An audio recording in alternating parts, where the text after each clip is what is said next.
Hi guys and welcome to Crypto Exposed. Okay guys, I got a post here from HBAR Tata and this is really great to see. So he says, the world's most valuable telecom brand, Deutsche Telekom, is currently trialing a verified caller identity solution built on Hedera. Verified telco ID built on hashgraph's ID trust cryptographically proves the organization behind a call and its purpose before you answer. With telecom fraud costing $41 billion annually and AI voice cloning accelerating, digital trust at the network layer is becoming essential infrastructure. Okay, let's keep it going. Dr. Agatha Slater, Director of Hedera Council Engagement, added, quote, banks and financial institutions making millions of outbound calls face a growing trust problem. Consumers increasingly ignore calls from unknown numbers, while fraudsters use AI-generated voice cloning to imitate legitimate organizations with increasing sophistication. A digitally verified calling identity changes the interaction before the call is even answered. The receiving network can validate who is calling, which organization they represent, and the purpose of the interaction before the phone rings. As synthetic voice fraud becomes more convincing, cryptographic proof of identity is likely to become one of the few trust mechanisms that remains reliable at scale.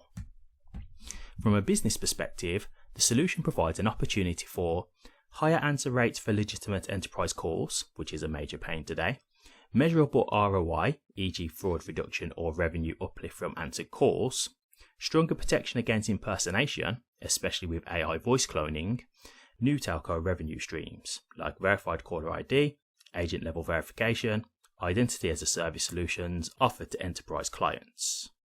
And importantly, the decentralized identity model ensures this trust isn't owned by a single entity, but is portable, interoperable, and easily verifiable across networks. Unquote. Wow. That is really, really great to see, and I'll tell you why I think this is going to be such a big thing, and I'm sure you guys are aware. I mean, they've kind of mentioned it here, but it's the AI thing, right?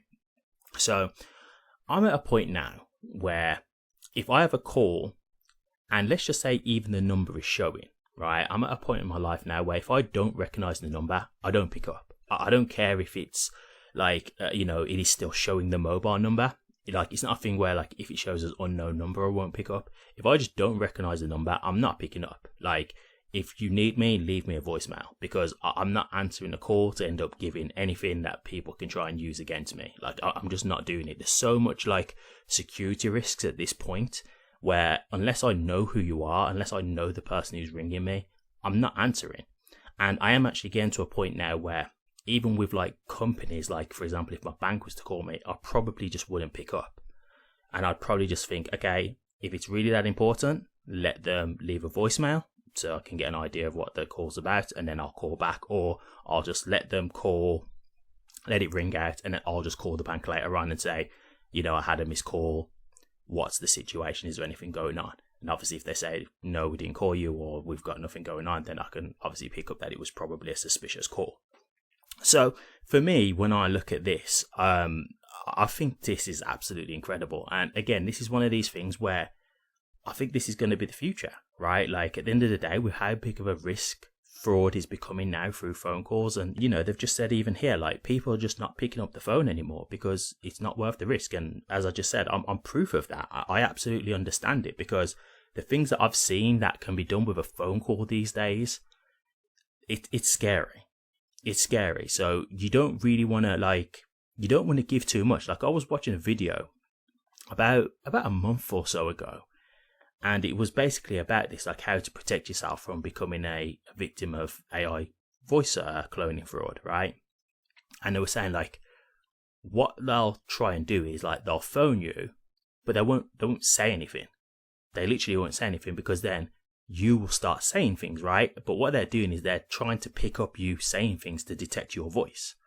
So they're being quiet, or then they might just say like, really, just really confusing things and whatnot, just to get odd responses from you.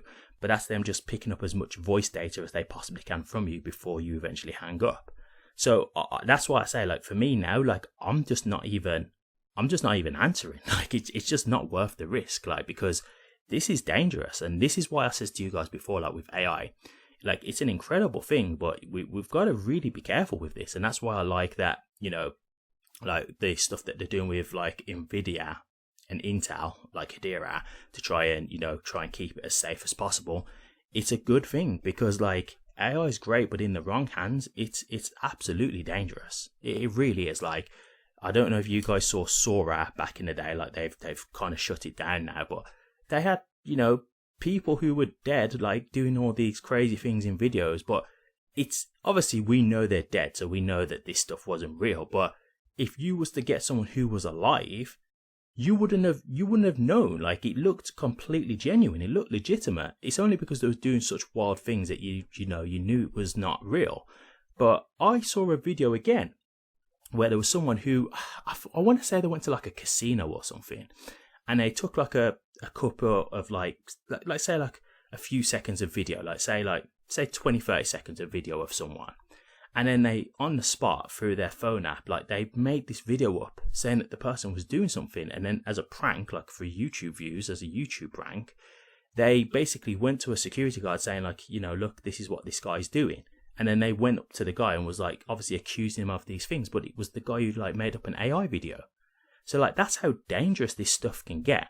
So when I see this, I think this is exactly what people are going to want, because you are at a point now where you don't know who to trust. And as they say, they are getting more sophisticated. Like, these days, you can get a text and it can have the bank's name on it, so you think it legitimately is from your bank, right? So, for example, you'll have a text message. It'll show up as, a bank's name. So let's just go with like Bank of America, for example. And it says like, you've had some fraud on your account. You need to, send your details to this number or whatever. In that rush, when you're just seeing that and it looks, it's got Bank of America in the actual text header, so it genuinely looks like it's come from them, the panic of that could lead you to just immediately start reacting, right? Like, and then you start giving your details over in a rush because you're worried that your account has been compromised, and that's it. You're done. They've got all the information they need, so they are getting better. So again, you could end up getting a call from like what comes up as Bank of America, so you're thinking, well, okay, it's coming up with their name, so clearly it must be legitimate, but it's not. And then they could use like things like AI and stuff like that to make up a scenario of getting your details and information, and then next thing you know, they're going to use that against you, and then you're hacked. So like, it really is a scary thing. And as I say, like, I've got to a point now where I'm just not picking up the phone to people who I don't know. I literally am not. Like, if I get a message on WhatsApp or whatever, if I don't recognize the number, I'm not replying to them. I don't care. Like, unless you can make it clear like what the reason is and I can deduct that it is legitimate, then no. Like, I'm not going to respond to like a hello from a random person. Like, I'm just not taking those kinds of risks. So I think, to be honest with you, this is something that all businesses are going to want in the end. Like, I can't imagine this not becoming a standard, because it's the only way to try and gain trust back for people. So, this is where you can have like a certain level of peace of mind, because, if I know that they're going through this telco ID, for example, and I know they're verified, then yeah, of course I'll pick up the phone. Like, unless, of course, they're trying to sell me something that I don't want, then, obviously I'm not going to pick up that. But, if it's something where I feel like it could be, something regarding my account or whatever, then yeah, I'll pick up if I know they've been verified, if I know I can trust it's actually them. So, yeah, like, I think this is going to be something that could be huge and could be something that's universally used. I think this is something that, like, a lot of people could, companies could pick up on, to be honest with you, because it is going to give you that peace of mind, which, of course, you're going to want in this day and age. So, like, I think this could be absolutely massive. Just another quick thing to add here. We're saying it was Deutsche Telekom who've done this. Now, when I looked at the logo, I recognised the logo straight away, because in the UK we have a company called T-Mobile, and they use the exact same logo. So I just quickly did some digging on this, and Deutsche Telekom is like the parent company of T-Mobile. So for people in the UK and America, you'll know it as T-Mobile. So this is the company who are actually doing this. So if this is obviously successful, then you'll probably start off with T-Mobile using this.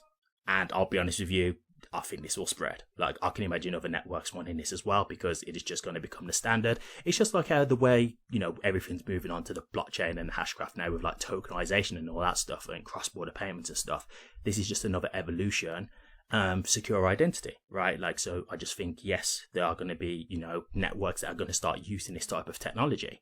Now, could there be, competitors that come out? Yeah, possibly, of course, that can always happen. But, these guys are doing it right now with Telco ID. So they're here first. They're going to have that first move advantage. And we know the Hedera technology is good. So they've got a very good, they've got a very good chance of picking up quite a lot of like, quite a lot of clients, because they're already here and they're going to be on very good technology. So yeah, I think this is definitely one to keep an eye on, to be honest with you. This is like one that I really think I could imagine all mobile networks wanting to use something like this in the future. I would definitely like to have this, because it would at least make me feel a bit more comfortable with numbers that I'm receiving, like calls that I'm receiving and stuff like that. So yeah, I just thought I'd share this one with you. Shout out to HBAR Tartar for the post, and definitely want to keep an eye on. If I do get anything further that's worth updating, I'll be sure to let you know. Okay, I'll leave it there. If you did like this video, please remember to like, comment and subscribe so you can be updated for future HBAR content. And don't forget to hit the notification bell so you can be alerted on when I do drop a new video. Thank you very much for watching this, and I'll see you all on the next one.